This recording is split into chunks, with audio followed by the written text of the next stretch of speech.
So today guys, I have another amazing farming method for you guys to utilize in Borderlands 3. Can get you hundreds of legendaries in an hour, and it is absolutely amazing and so easy. This footage at the beginning is just me showing you guys how many legendaries I dropped in this area, not the other areas included, within about 5 minutes of doing this entire farm run. And obviously, well, we're going to get straight into that farming in a minute, but I just want to say thank you so much for blowing up my last farming video. It did so well, so much better than the majority of my videos, and it left me so psyched and so happy. And just thank you all so much for that. But anyway, let's get into the farming method. And if you guys enjoyed today's video, hit the subscribe button, turn your post notifications on, hit the like button, and leave me a comment. And without further ado, let's get straight into it. First things first guys, you're going to want to load up vanilla Borderlands 3, and I explained in my last video how to do this, but for you guys that haven't seen that video, you basically load the game from the dashboard, and as you go through all the loading screens and such, and you pretty much hit the part where all the developers logos and such come up, and then Borderlands 3's main title screen lets you sign in. You're just going to smash X as fast as you possibly can, or A, or whatever console you're on,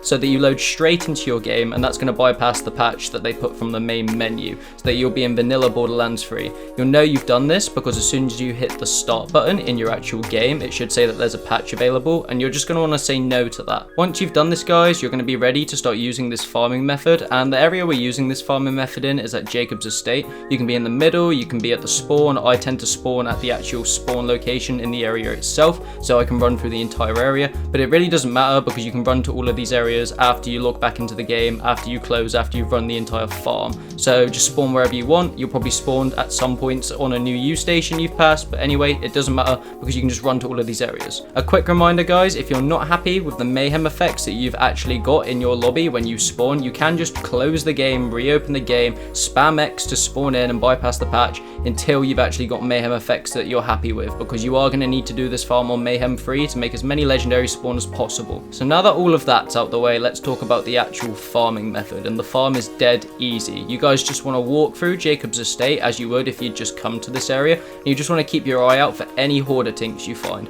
You want to follow these guys, you want to shoot them in the backpack with a weaker weapon, because the more you shoot the hoarder tinks in their back, in the backpack, the more legendaries and purples and all sorts they drop. I mean, I was shooting one for about 10-15 seconds earlier and he dropped me about 6 legendaries out his backpack alone, let alone from killing him and opening the backpack itself. Once you guys have scoured this starting area known as Unleary Hamlet in Jacob's estate for all the hoarder tinks that you can find, and also killing all the other enemies along the way, because the hoarder tinks may drop you a ton of legendaries, but the other enemies also have a high chance to drop you legendaries as well, and they're going to give you XP, so it's worth killing them along the way also. You guys are going to want to head through this area and onto the next main area that we're going to hit for this farm, which is known as the Servants Lift, and I guess a lot of you guys will probably be familiar with this if you did the original Loot Tink farm, but you're going to want to dip off the beaten track and take the left and head into the side area where Zero's target of opportunity spawns. You're going to want to kill him and his friends, not only because they're going to give you a ton of XP and some loot, but also for the main factor that Loot Tink can actually spawn at the top of this cave that you can run and jump up the rocks to.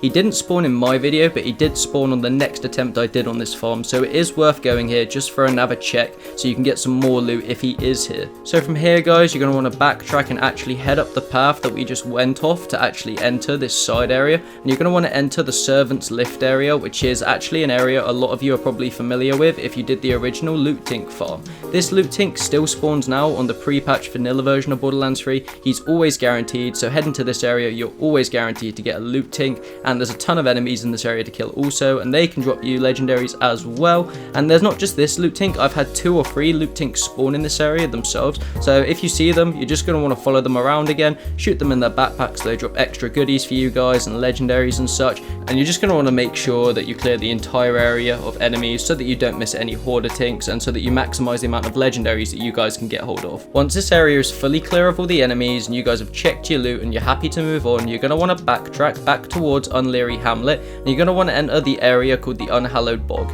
You're only going to have access to this area if you've completed the side quest that allows you to enter the area itself, but this is the last and final place we're actually going to hit on this loot farm. Once you guys are here, you're just going to want to do exactly as you have in every other area before this. You're going to want to scour the area, search for hoarder tinks, and kill every other enemy in your way, because as said, not only are they going to give you a ton of XP and they're going to put your guardian ranks up and give you more tokens, but they're also going to have the chance to drop you legendaries as well. There's also a couple chests in this area that you can also open, and they'll also have the chance to drop you legendaries as well, and I've had legendaries a couple ways from this also. It won't take you long to find a hoarder tink, at least it doesn't for me usually. Just kill him, shoot him in the backpack once again so he drops as much loot as possible, and once he's down, open his backpack and just drop your loot everywhere. Move on, keep killing all the enemies, and as soon as you've killed all the enemies in this area, found all the hoarder tanks and picked up all the loot you want, move into the small area in the back. I do stress to you guys though that you explore this entire first area as much as possible and kill everything here, because usually I find my first hoarder tank in this little tree area you've just seen me go into,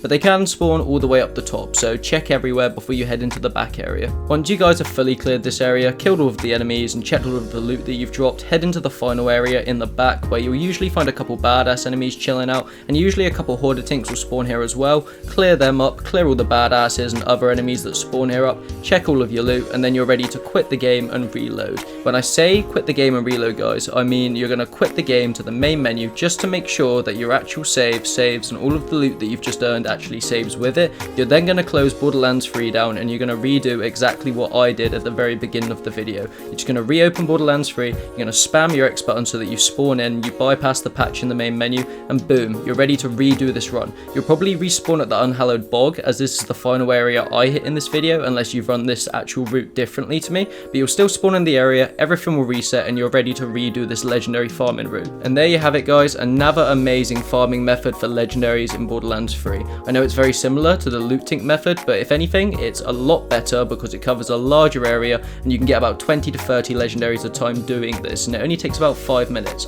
So if you've enjoyed today's video guys, hit the subscribe button and turn your post notifications on so that you never miss a video from me. Leave a like to let me know you've enjoyed, and comment telling me if you've used this route and if this route's helping you out in any ways. If you guys want to follow me on my socials, go over to Insta and Twitter and follow me at Zephr Playing. If you guys want to follow me on Twitch, follow me at Zephr Playing. If you guys want any cool custom controller skins or thumbstick grips or apparel, go to fadegrips.store and use my code Zephr20 for 20% off. So for now guys, I've been Scott Zephr. Thank you so much for the love on the videos recently. I'm really digging it and it's just making me strive to create more content for you guys. I hope you've all had a great day and I'll see you in the next video. Peace.